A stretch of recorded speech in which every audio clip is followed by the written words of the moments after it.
Hello, I'm Coco. You probably already know that. I wanted to talk to you for a minute about our prayer chain.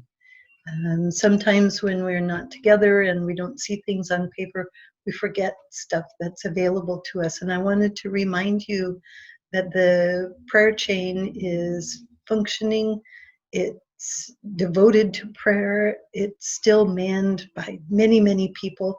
And Chris Notterly is still the person that you would contact. You can send an email to me, or you can send one to office@comhope.org.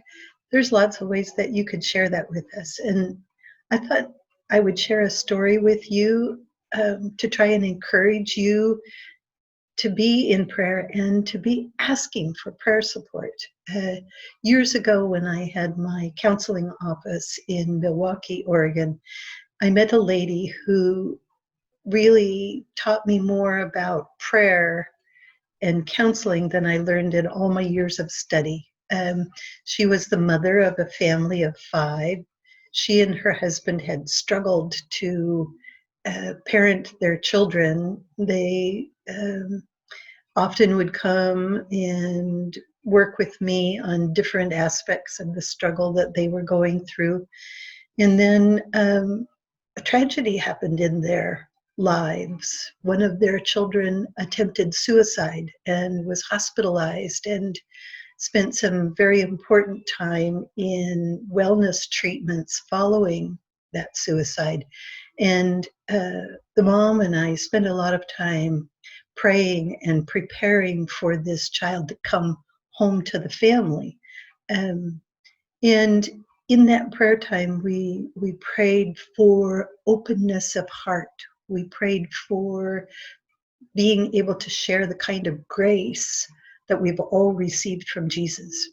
And so this lady came one day and she said, Coco, I have to tell you, you said the most important words I've ever heard, and they were so extraordinary. And so she told me this story. She said that she had been preparing all day long for their son to come home, and he was going to be home in time for dinner. And so she had made his favorite foods, and she had set the table like she did at Thanksgiving. And so all of the members of the family assembled. And she said, I realized all of us were looking at our plates. We were not looking at each other. There was this fear that was permeating our family, and we didn't know what to say to each other or what to do. And she said, so I remembered your words, Coco, when you told me that I should walk into the pain. And so she said, I lifted my eyes from the plate and I looked at my son and I said how happy I was that he was home, and how we all had 1,000 questions we wanted to ask him. And she said, and that began the conversation. And it was so beautiful. And I will always be thankful to you for what you said to me. And so we finished our time together. And I often would journal about my thoughts and feelings of the times that I spent in counseling. And I wrote in my notebook, Lord, I'm so impressed that you spoke directly to this lady, because I know, Lord, I never said the words, walk into the pain. I know that you said them to her directly because she was in prayer. She prayed about it. We prayed about it. Her little family prayed about it.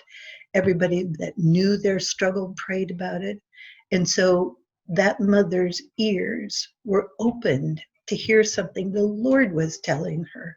I would love to claim to have said that to her because it's brilliant, but I know I didn't say it. I know the Lord said it. And so I encourage you, if you need some prayer, tell us so we can pray for you.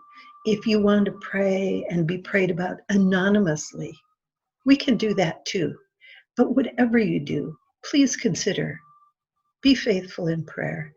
If you need help, let us help you be faithful in prayer, because God has beautiful and important things to say to you. Thank you for listening to me. I will see you at church or hear you online, or I will be praying for you. Thank you. Bye.